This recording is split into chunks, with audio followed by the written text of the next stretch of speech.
waa léegi yéen ñi nekk ci kanam ni bu ngeen nekkee ci kanam ñeen nu ñu amee image wàcc leen ngir yàlla allez-y honorable yéen ñi nekk ci kanam yéen a war a defaru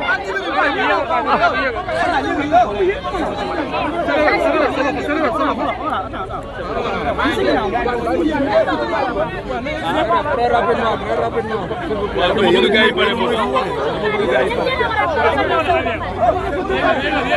Honorable na yéeg waay na yéeg. Non, caméra yi fee ñoo kii il va falloir que nga yéeg. C'est bon. Alors, c'est pas bon pour les caméramans. Il va falloir que mu yéeg waaw voilà. waa léegi yéen moom yéeg na yéen bu leen yéeg. Voilà honorable nga tëkk rek. voilà wàcc micro yi tuuti rek. Alors maa ngi leen di nuyu. Voilà.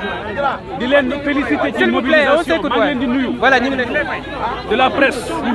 di nuyu sénégalais yi ñuy seetaan yëpp ci biir réew mi ak ci bitim réew. balaa may agsi fii. li ma jot ci appel ak message ci biir réew mi ak ci bitim réew xawma ni mu toll. day wane ne nit ñi li xew jamono bi ci Sénégal kenn xamut lan la te sox na leen Ousmane Sonko ak Diomaye Faye dañu trahir les aspirations du peuple sénégalais Ousmane Sonko ak Diomaye Faye ak l'équipe gouvernementale bii ñu am mooy bi gën a cuune depuis 1960 cuune googu ak ñàkk a atteindre les objectifs économiques moo tax ñu daw di créer ay problèmes politiques loo xamante ni foo xamante ni nekku fa tey gis ngeen li gën a doy waar mooy le premier ministre du Sénégal est tristement le VRP des entreprises chinoises et allemandes tristement suy wax ci Mercedes da nga naan xanaa moo ko moom suy wax ci entreprise chinoise da nga naan xanaa moom moo ko moom donc ñàkk a atteindre googu ñu atteindre les objectifs économiques ak trahir bi ñu trahir les aspirations et les préoccupations du peuple moo tax léegi ñuy trouver ay boucs émissaires donc loolu moo waral tey jii la présence de Badara Gadiaga fii nga xamante ni moom mooy cybersécurité wala cybercriminalité présence am fii ni ma ko waxee démb amul pertinence amul sens amul benn xorom ci li nga xamante ni moom moo ko fi indi tey te sénégalais yi nga xamante ni yëpp dëgg moo leen ñor justice moo leen ñor xam nañ ne Badara Gadiaga defu fi dara tey beneen bi nag mooy ni ma koy waxee tout le temps di nettali waxu sëñ Fallou Mbacké daf doon wax ne nit ñi ku xajoowul seen bang matoo leen yilif matoo leen kilifa malheureusement Sénégal tey ñi ko jiite matuñu kilifa malheureusement matuñu kilifa matuñu ko ci benn côté buñ ko matoon ci benn côté heure bi du ngeen nekk fii di war a jël ñun pour ñu réagir ci li nga xamante ni moom moo xew fii tey te bu leen fàtte ne ci élection législative yi Ousmane Sonko dafa taxawoon daal ne ministre de la justice indépendant wu dëgg la wala dëgg moo ko wax daal ne ko su ma la nee jàppal diw da nga ko war a jàpp ku ñu jàpp ci Sénégal moom moo la jàppalu ku ñëw wuy cybersécurité moom moo la jàppalu moom ak ñi nga xamante ni ñoom la andi liggéey donc loolu mooy malheureusement la situation dans laquelle on se trouve aujourd'hui waaye nag dama koy wax mu dalal xelam bu baax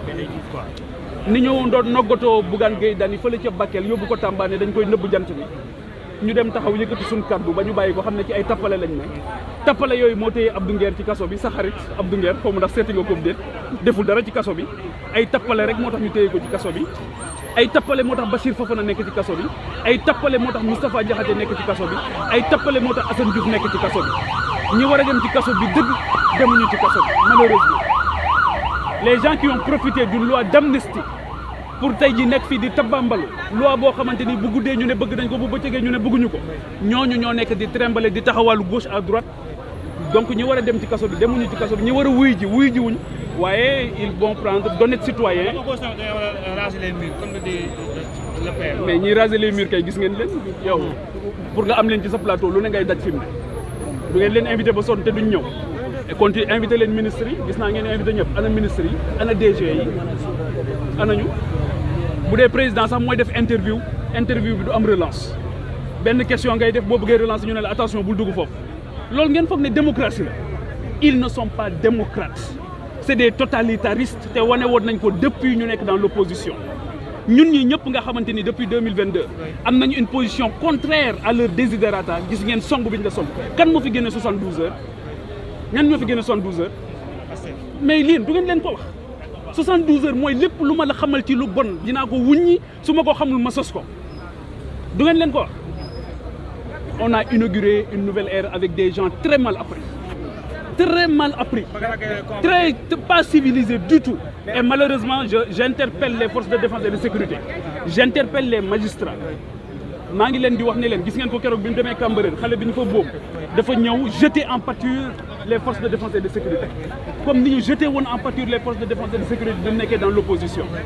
La magistrature maa ngi leen di wax ne leen UMS fi mu taxaw noonu ne du ñu recevoir le premier ministre bu ñu ko recevoir moom mooy kan ba war a demander à rencontrer le conseil supérieur l'union des magistrats du Sénégal. Il se prend pour qui lui?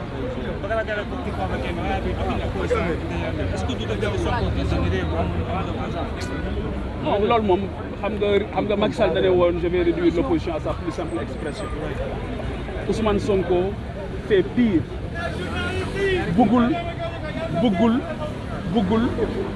bëggul mu génn bëggul opposition am fi bëggul kenn wax xalaat bu wuuteeg moom waaye il se trompe wax naa ko keroog gor yi taxawoon ne ko daal di ne lépp lu ñuy def ci injustice bu bëggee dal ci sa kaw sax dinañ taxaw ne du ko dal mais gor yooyu ñoo fi nekk ba tey il se trompe de pays il se trompe d'époque waaw xam naa ne bi mu jógee Chine nee na way nan lay def ba am un régime totalitariste affaire yu mel noonu mais il se trompe lourdement.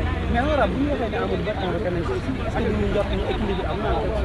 équilibre amul dañuy naxaate loolu yow xam nga ne équilibre amul ana Amadou Ba da nga ko gis nga ko. non dama ne gis nga ko gis nga convocation wax na leen ne convoqué nañ ko. ah mais peut-être qu'on lui a déroulé le tapis rouge. C'est une justice à deux vitesses.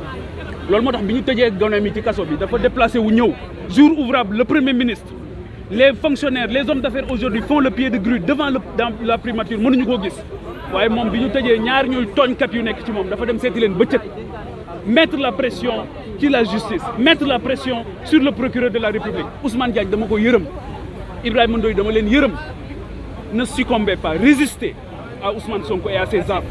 Il s'attaque à la justice, il s'attaque à tout le monde. Il s'est toujours attaqué à toutes les institutions, qu'elles soient constitutionnelles ou pas. Ousmane bu la gisee ci kanamam day jàpp ne war naa mën a dox ci sa kaw waaye loolu dafa trahir les aspirations du peuple. mais dafa war a génn mais Badara Gadiaga warul def 5 secondes ci biir comme ni ñoom comme ni ñoom Bachir Fofana war a génne. maa ngi wax sénégalais yëpp et je suis content de voir la société civile ici. J'interpelle les familles religieuses. J'interpelle les chefs religieux, j'interpelle la communauté internationale sur la forfaiture qui est en train de se passer au Sénégal. Ousmane Sonko est en train de trahir les aspirations du peuple.